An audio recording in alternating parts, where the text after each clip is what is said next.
You want to talk about being out of touch? Because I just sat through a radio interview that honestly left me stunned. I replayed parts of it 4 different times because I could not believe a professional head coach actually said what I thought I heard. I am Dre Fiber. And this is Street Hoops, the channel that tells the truth whether people are comfortable hearing it or not.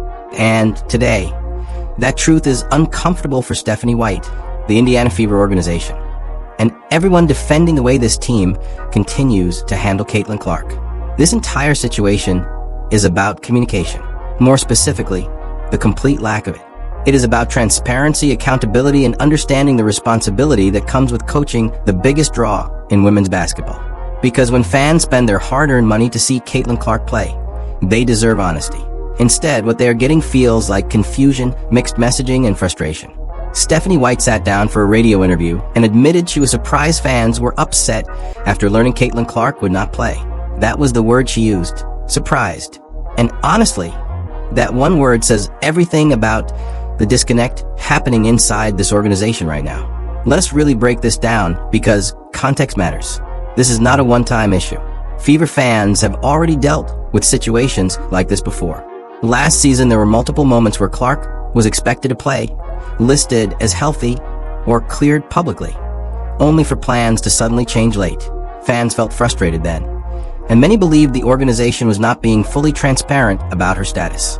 The expectation was that the Fever would learn from those mistakes during the offseason and improve communication moving forward. Instead, the exact same controversy is happening again. What makes this situation even worse is how clear the official injury report appeared before the game. Caitlin Clark was not listed as questionable. She was not listed as doubtful. She was not even mentioned. According to the report released by the organization, everything was fine. To the public, that meant Clark was healthy and available, and fans acted accordingly. People made travel plans. Families arranged babysitters. Some drove hours across state lines just for a chance to watch Clark play in person. Others spent hundreds of dollars on tickets, parking, food, and merchandise because seeing Caitlin Clark has become an event in itself. Whether critics like it or not, she is the biggest attraction in the WNBA right now. That is simply reality. So imagine being one of those fans arriving at the arena excited for tip-off, only to suddenly find out the player you came to see is not playing after all. No warning. No earlier indication. Just a last-minute announcement that changes the entire night. And then imagine hearing the head coach say she was surprised people reacted negatively. That is the part fans cannot understand. Nobody is saying injuries do not happen. Nobody is demanding Clark play through legitimate health concerns. Basketball is physical, and protecting a franchise player matters. But fans do expect honesty and timely communication, especially when the player in question is the face of the league and the primary reason many people bought tickets in the first place. At some point, the Indiana Fever have to recognize that this is bigger than one game. Trust matters. Credibility matters. And right now, every confusing update chips away at both. Because when communication repeatedly breaks down around the league's biggest star, fans stop feeling informed and start feeling misled. Fans have been planning for this game all week. Some are driving in from different states because that is the kind of impact Caitlin Clark has on people right now. This is not a normal sports fandom anymore. Her supporters organize entire weekends around the chance to watch her play. They book hotels, arrange schedules, buy expensive tickets, and treat these games like major events because for many people, seeing Caitlin Clark live is a once-in-a-while experience. That is why the frustration hits so hard when the late scratch announcement suddenly dropped before tip-off. And then Stephanie White goes on the radio afterward and says she was surprised people were upset. I am telling you right now, that may be one of the most disconnected comments I have heard from a coach in a very long time. Not because injuries cannot happen. Every sports fan understands players deal with soreness, setbacks, and last-minute issues. Nobody reasonable expects an athlete to risk their health unnecessarily. The issue is not the injury itself. The issue is the timing. The issue is the communication. And most importantly, the issue is the pattern. Fans already dealt with similar confusion last season when Caitlin Clark's availability seemed unclear until the final moments.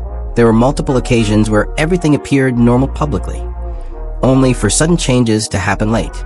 People criticized the Fever organization then for being vague and evasive about her health status. The expectation entering this season was that the team would improve transparency and avoid repeating the same mistakes. Instead, many fans feel like they are watching the exact same situation happen all over again. That is why Stephanie White's reaction bothered so many people. When she had a chance during that interview to acknowledge the frustration and show some understanding, she instead sounded genuinely shocked that fans were upset at all. That response gives the impression that either she has not been paying attention to the criticism surrounding this issue, or she simply does not understand how invested people are emotionally and financially. Neither explanation reflects well on the organization.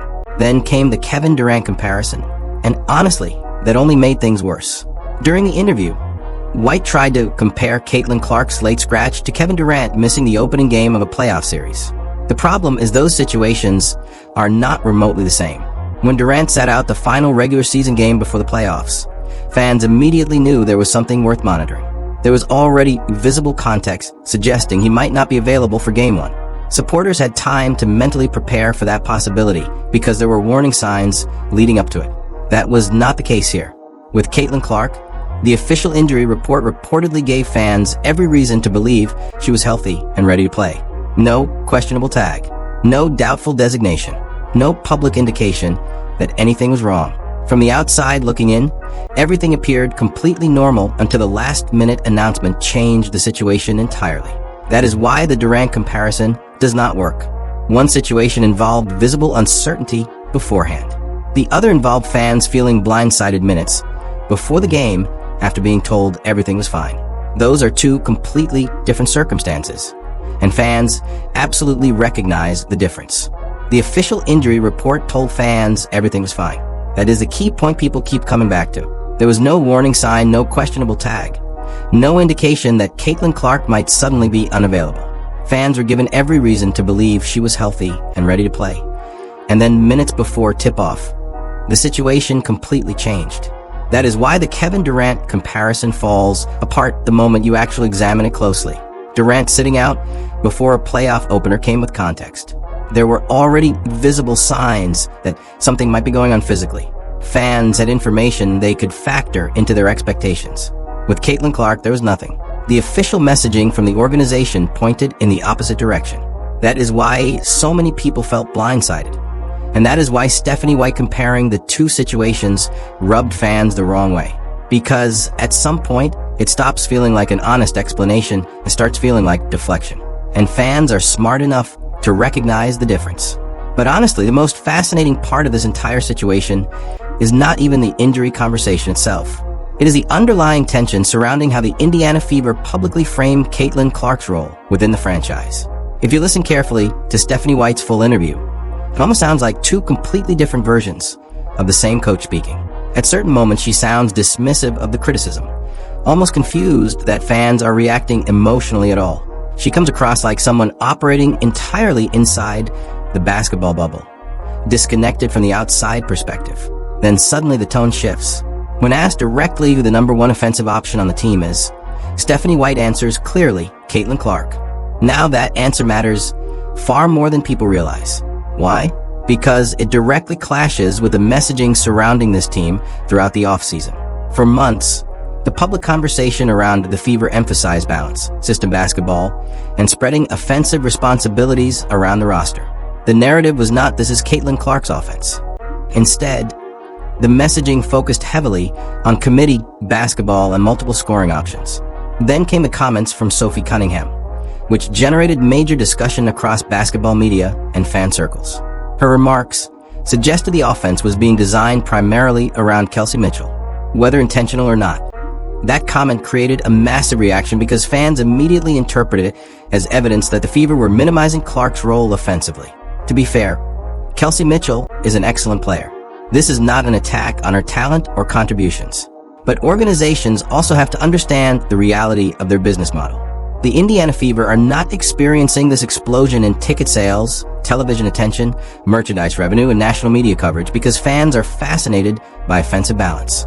The overwhelming majority of that attention is tied directly to Caitlin Clark's star power. That is simply the reality of the current landscape. People are buying tickets to see Caitlin Clark. People are tuning into broadcasts to watch Caitlin Clark. People are filling arenas because Caitlin Clark has become one of the biggest attractions in all of basketball. So when the public messaging coming from players and coaches sounds hesitant to fully embrace her as the centerpiece, fans notice it immediately. And when that messaging continues repeatedly, it evolves from a basketball discussion into a branding and business discussion. Because from a business standpoint, this franchise is currently built around one central figure. That is why I personally believe, and this is my interpretation based on the timing and tone of everything we are hearing, that someone inside the Fever organization probably had a very serious internal conversation about the direction of this messaging. I can practically picture it happening behind closed doors. Executives reviewing attendance spikes, merchandise sales, television ratings, streaming numbers, sponsorship interest, national media engagement, every graph pointing upward for the exact same reason. And eventually somebody in that room likely saying the quiet part out loud. This franchise needs to publicly align itself with the reality of who is driving the momentum. Because Stephanie White's answer in that interview felt different. Saying our first defensive option is Caitlin Clark sounded much more direct and definitive than the messaging fans had heard throughout the offseason. It sounded less like theoretical coaching philosophy and more like organizational clarity finally setting in. And honestly, if that conversation happened internally, it was probably overdue. Because what makes this entire situation so complicated is that the Fever are trying to balance two realities at the same time. On one hand, coaches naturally want a balanced system where every player contributes. On the other hand, this is no longer a normal sports environment. Caitlin Clark has become a cultural phenomenon. And with that comes a completely different level of public expectation, scrutiny, and business pressure. That tension is now impossible to ignore. Let's actually talk about the basketball for a second. Because the tape matters. The tape always tells the truth eventually. And when you go back and watch Caitlin Clark's most recent stretches of game action, the Valkyries matchup portions of the Seattle Storm game, and the closing stretch against the Washington Mystics, you can clearly see a shift happening. This does not look like the same version of the Fever offense we saw earlier in the season. Clark looks freer. She looks more confident operating with pace and rhythm. She is reading defenses faster, attacking downhill aggressively, pulling up comfortably from deep range, and creating opportunities in transition the way fans became accustomed to seeing during her Iowa days. The offense simply flows differently when she is fully engaged as the primary engine. Now, maybe that change is coming from coaching adjustments. Maybe Clark herself decided to become more assertive regardless of the system around her. Most likely it is some combination of both. But whatever the reason, the results on the floor have been noticeable. The Fever have looked more dangerous offensively. The ball movement has more energy. The spacing looks cleaner. The tempo feels more natural. And perhaps most importantly, the connection between the team's offensive success and Caitlin Clark's level of involvement is impossible to ignore. It practically jumps off the screen when you watch the games closely. That is exactly why the communication problems surrounding this team frustrate people so much. Because the Indiana Fever are not just managing a talented rookie point guard. They are managing the single most important business asset women's basketball has seen in years. And I say asset, respectfully, because Caitlin Clark is obviously a human being first. But from a sports business perspective, her impact is historic. She drives television numbers. She drives ticket sales. She drives merchandise revenue. She drives national attention. And when an organization repeatedly mishandles communication surrounding a figure with that level of influence, the damage extends beyond temporary fan frustration. It slowly chips away at trust. Think about the fans who traveled hours to see her play only to discover shortly before tip-off that she was unavailable. Some of those people are going to hesitate before buying tickets again. Some are going to tell friends about the experience. Others may decide the uncertainty is not worth the money, travel, or planning. That is how erosion begins in sports business. Not with one giant collapse, but through small moments repeated over time until the frustration quietly grows into skepticism. By the time those effects become fully visible in attendance trends or fan engagement metrics, the damage is often already deeper than organizations expected. There was also another detail from that radio interview that might sound minor on the surface, but honestly says a lot about the broader situation. The host jokingly pointed out that Stephanie White, former Indiana basketball star, Purdue national champion, former Fever player, and now Fever head coach, had apparently attended her first ever Indianapolis 500 this year. And according to the conversation, The year she finally decided to attend happened to be the same year Caitlin Clark was there as a major celebrity attraction. Now look, nobody is saying Stephanie White needs permission to enjoy her free time. That is not the point. But people notice patterns and timing. You have someone deeply connected to Indiana sports culture for decades. Someone with every possible reason to already feel connected to the biggest sporting event in Indianapolis. Yet the first appearance comes during the exact moment Caitlin Clark's presence has transformed the event into an even larger media spectacle. Fans notice that kind of thing because it feeds into the larger conversation surrounding how this organization views the Clark phenomena. And honestly, that may be the biggest theme underneath all of this. There still seems to be a disconnect between understanding Caitlin Clark as simply another talented player and understanding her as a once-in-a-generation sports attraction whose impact extends far beyond basketball strategy. The Fever are trying to navigate both realities simultaneously, but the tension between those two perspectives keeps surfacing in public comments, media appearances, and communication decisions. And the more it happens, the harder it becomes for fans to ignore. The Indiana Fever are sitting on a once-in-a-generation opportunity right now. Women's basketball has reached a level of visibility and mainstream attention that the sport has never experienced before. Television ratings are climbing. Corporate sponsors are investing heavily. Merchandise sales are exploding. And perhaps most importantly, a completely new wave of young fans is emotionally invested in the WNBA for the very first time. That kind of momentum is rare in professional sports. Moments like this do not automatically sustain themselves forever. They require leadership. They require organizations to recognize the magnitude of what is happening around them and respond with professionalism, clarity, and trustworthiness. Most of all, they require organizations to fully understand the value of the moment they have been handed. To the Fever's credit, there are signs that progress is happening on the court. If you watch the recent games closely, the offense looks more fluid. Caitlin Clark appears more comfortable and more empowered operating within the flow of the game. The ball movement has improved. The pace has improved. The offense looks more dangerous when Clark is heavily involved, and that adjustment, whether driven by coaching, player confidence, or both, is encouraging for the future of this team. But while the basketball side may be improving, the communication side still has major issues. The injury report confusion, the unclear messaging surrounding Clark's availability, and the mixed public comments about her role within the offense continue to create unnecessary frustration around the organization. And that is why Stephanie White's recent radio interview matters so much. As surprising as parts of that interview sounded, it also revealed something important. It exposed where the disconnect still exists. It highlighted the blind spots that fans believe this organization has not fully addressed yet. And in many ways, it gave everyone watching, fans, media members, and league observers alike, a clearer picture of how much work still remains behind scenes. I want to make something absolutely clear, though. I am rooting for the Indiana Fever to succeed. I want Caitlin Clark fully unleashed as the centerpiece of this franchise. I want the Fever competing for championships. And I want this entire WNBA growth movement to continue building into something even bigger over the next several years. But organizations do not create lasting success by accident. They build it intentionally. They build it by listening to criticism instead of dismissing it. They build it through self-awareness, accountability, and communication that earns trust instead of damaging it. Most importantly, they build it by understanding the relationship between the team and the fans who invest their money, energy, and loyalty into the product every single night. Right now, the Fever still seem to be learning that lesson in real time. And whether they figure it out quickly could shape not only the future of the franchise, but also how this entire moment in women's basketball evolves moving forward. That is all for today on Street Hoops.